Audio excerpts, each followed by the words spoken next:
Guys, first time ko mag-live ngayon. First time, yung aso ko umiiyak pa sa labas. Ang problema natin ngayon ay ang gobyerno natin. Hindi ko maintindihan ng mga kongresista natin.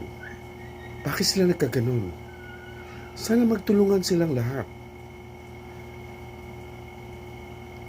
At kung alam niyo kung sinong kaaway nila, siyempre wala nang iba. Hindi yung ating mabutihing Vice President. Sana tutulungan tayo ng Panginoon, most especially si VP Sara. Sa dami ng tao dito sa Pilipinas, nakikita namin bilang ordinaryong tao, nakikita namin na si VP Sara ay merong totoong pagmamahal sa Pilipinas. Sana butuhin natin yung mga taong most especially na inendorso ni Tatay Digong. Kasi alam ko na sila yung taong susunod sa yapak ng mga Duterte. Maka-Marcos kami noon. Pero habang nakikita namin na bakit ganito yung mga Marcos? Bakit ganito si Romualdez?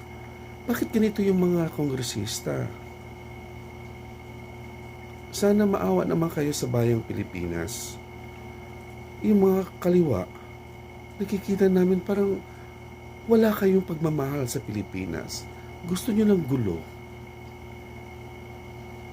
Klaro sa aming mga ordinaryong tao na pinuput down nyo ang ating Vice President.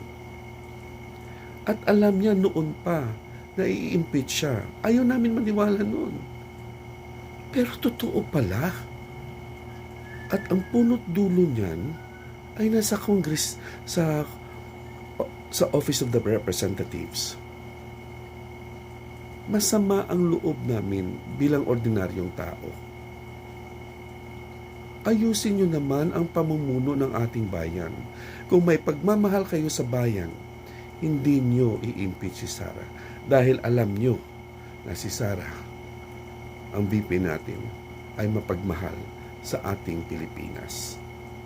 Ayaw nyo lang siyang patakbuhin sa 2028. May Panginoon tayo.